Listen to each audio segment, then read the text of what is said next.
2009 मधील बॅचच्या रश्मी नांदेडकर यांनी विदर्भ, नाशिक, भंडारा, नागपूर येथे आपल्या कामातून स्वतंत्र छाप उमटवली। यानंतर त्या सध्या नवी मुंबईत कार्यरत आहेत। बहुतांश अधिकाऱ्यांना नकोशी वाटणारी विशेष शाखेची जबाबदारी नांदेडकर यांनी मात्र आनंदाने स्वीकारली।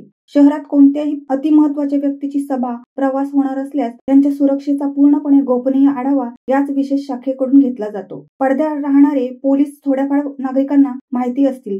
कुठल्याही चर्चेत न येता गोपनीय कामकाज करणारी विशेष शाखेची ही यंत्रणा पोलिसांचा मुख्य कणा असतो। नवी मुंबई पोलिसांचा हाच कणा भक्कम राखण्याची जबाबदारी पोलीस उपायुक्त रश्मी नांदेडकर सध्या निभावत आहेत।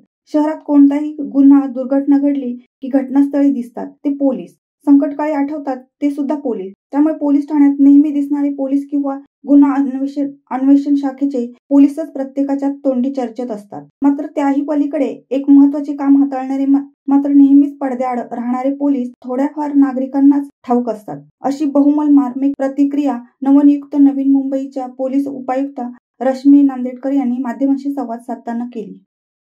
शिवसत्ता टाइम्ससाठी देवेंद्र मोरे, नवी मुंबई। दे धडक बेधडक वृत्त देणाऱ्या आपल्या शिवसत्ता टाइम्स न्यूज चॅनलला लाल बटन दाबून सबस्क्राईब करा आणि बेल आयकॉनला क्लिक करायला विसरू नका।